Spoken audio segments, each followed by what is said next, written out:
A very good morning to all the students of 8th class. आज से हम आपके इंग्लिश का चैप्टर 3 स्टार्ट करेंगे, the false flight. Sheikh Chilli and his wife lived in a village. Sheikh Chilli और उनकी जो वाइफ थी वो कहाँ रहती थी? विलेज में, गांव में रहती थी। One day Sheikh Chilli said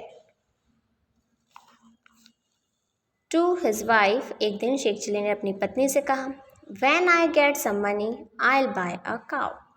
तो उसने क्या कहा कि जब मेरे पास पैसे आ जाएंगे तो मैं एक गाय खरीदूंगा। His wife replied, Then I'll milk the cow। तो वो कहती है कि मैं उस गाय का फिर दूध निकाला करूंगी। We will need lots of clay pot। तो उसके लिए हमें बहुत सारे मिट्टी के घड़ों की ज़रूरत रहेगी, क्योंकि दूध निकाल के मिट्टी के घड़ों में रखेंगे हम। Sheikh Chilli, yes I will have to go to buy some. तो वो कहता है कि हाँ, मुझे जाना चाहिए कुछ मिट्टी के घड़े लाने के लिए। Next day her wife went to market and bought some pot. अब अगले दिन उसकी बीवी शेख चिली की जो वाइफ है वो कहाँ चले जाती है? मार्केट चले जाती है और वहाँ से कुछ पॉट ले आती है। Sheikh Chilli ask her, what did you buy? Sheikh Chilli फिर पूछता है कि तुम मार्केट से क्या लेकर आई? I bought 5 pot, 1 for milk, 1 for buttermilk, 1 for butter and 1 for ghee। तो वो 5 मटके लेकर आती है और कहती है कि एक मटके में हम दूध रखेंगे, एक में दही रखेंगे, एक में छाछ रखेंगे और एक में मक्खन और घी रखेंगे। ठीक है, इस प्रकार से वो 5 मटकों का डिस्क्रिप्शन दे देती है। What is the 5th one for? तो वो कहता है कि फिर 5वां किस लिए होगा?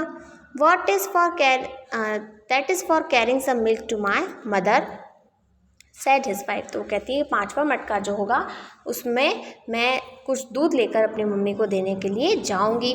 What? Carry milk to your mother. तो वो कहती है कि अच्छा, तुम दूध लेकर अपनी मम्मी को देने के लिए जाओगे, ऐसा? How long have you been doing that? तो तुम कितने समय से ऐसे कर रहे हो कि घर से सामान ले जा के अपनी मम्मी को दे देती हो। Have you got my permission? क्या तुमने मेरी अनुमति ली थी ऐसा कुछ करने से पहले? शाउटेड शेख चिली। और शेख चिली ऐसे कह के उससे बहस करने लगता है, चिल्लाने लगता है उस पर कि तुमने बिना मेरी मर्जी पूछे अपनी मम्मी को घर का सामान कैसे दे दिया। His wife retorted. अब उसकी वाइफ और ज़्यादा गुस्सा हो जाती है और वो पलट कर जवाब देती है, there is no need for your permission. तुम्हारी परमिशन की मुझे कोई ज़रूरत नहीं है, क्यों लूँ मैं तुम्हारी अनुमति? Sheikh Chilli's face turn red and he grabbed the pot one by one and smash them all against the wall. तो वो क्या करता है, शेख चिली को फिर गुस्सा आ जाता है और वो बहुत गुस्से में एक एक करके सारे मटके को दीवार के सहारे से फोड़ देता है, दीवार पे फेंक कर। The wife retorted. अब उसकी वाइफ को और ज़्यादा गुस्सा आ जाता है कि मेरे पति ने मेरे लाए हुए मटके फोड़े, तो फोड़े कैसे? I am the one who take care of cow and milk it. अब वो कहती है, गुस्से में चीखती है और वो भी क्या कहती है कि मैं ही हूँ जिसने गाय की देखभाल करी, उसका दूध निकाला। I will do what I wish with extra milk. तो ये मेरी मर्जी है कि बचे हुए दूध के साथ मुझे क्या करना है। यू फूल, तुम I work and sweat all days and buy a cow and you give away the valuable milk to your mother। अब शेख चिली गुस्सा हो जाता है कि मूर्ख, मैं पूरे दिन काम करता हूँ पसीने में, कितनी मेहनत का काम करता हूँ और एक गाय लेकर आया और तुमने इतना कीमती दूध अपनी मम्मी को दे दिया। Rod the husband. अब उसका जो पति है वो और ज़ोर ज़ोर से गुस्सा करने लग जाता है। A neighbour came out to their house.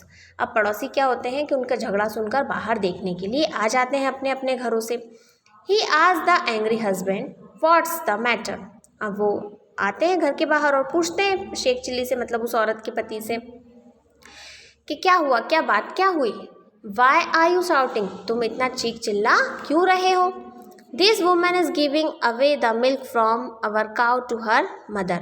अब शेख चिली बताता है अपने पड़ोसियों को कि ये जो औरत है ना, ये क्या करती है कि यहाँ से मेरी गाय का दूध ले जाकर अपनी मम्मी को दे देती है। Neighbour asked your cow. तो वो पड़ोसी अचंभे में पड़ जाते हैं कि तुम्हारी गाय? वो ऐसे पूछते हैं। तो शेख चिली जवाब देता है, yes the cow I am going to buy when I have enough money. अब वो क्या जवाब देता है कि हाँ, वही गाय जो मैं लाऊंगा जब मेरे पास पैसे आ जाएंगे ना, तब।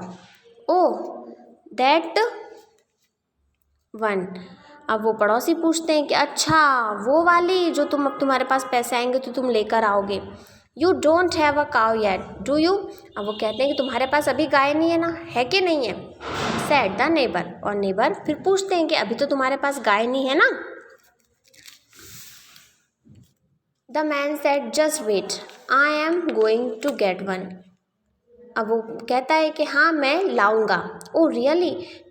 अब वो फिर पड़ोसी है वो बोलने लग जाते हैं कि अच्छा सही में, how I know what's happening to my wheat and corn. अब वो बोलता है कि अब मेरे को मालूम पड़ा कि मेरे जो खेत हैं और जहाँ पे मेरा अनाज रखा रहता है, जहाँ मक्का और गेहूँ होते हैं, वो कहते हैं एंड सेड द नेबर। अब वो पड़ोसी कहते हैं picking up a stick and a thrashing his. अब वो क्या करते हैं, जो पड़ोसी होते हैं एक डंडी उठा लेते हैं और लड़ाई करना शुरू कर देते हैं। Stop stop why are you beating me. अब शेख चिल्ली पूछता है कि रुको रुको तुम मुझे, अब वो पूछता है कि तुम मुझे मार क्यों रहे हो। Your cow it's been eating all the wheat and corn in my courtyard and you are letting it. अब वो क्या कहते हैं कि तुम्हारी गाय जो है ना उसने मेरे सारे गेहूँ और मक्का खा लिए जो मेरे कोर्टयार्ड में रखे थे, आंगन में रखे थे, and you are letting it, और तुम उसे ऐसे ही छोड़ देते हो।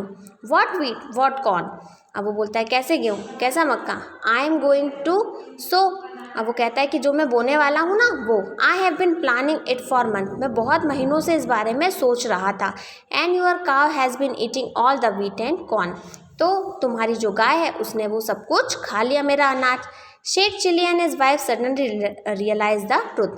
अब जैसे उसको मार पड़ी तो शेख चिल्ली और उसकी वाइफ को रियलाइज़ हुआ कि वो जो कर रहे थे वो सिर्फ एक उनकी थिंकिंग थी, अभी तक उनके पास गाय नहीं थी। And they had a hearty laugh, और फिर वो लोग ज़ोर ज़ोर से हंसने लग जाते हैं। आपका ये चैप्टर यहीं पे फिनिश होता है।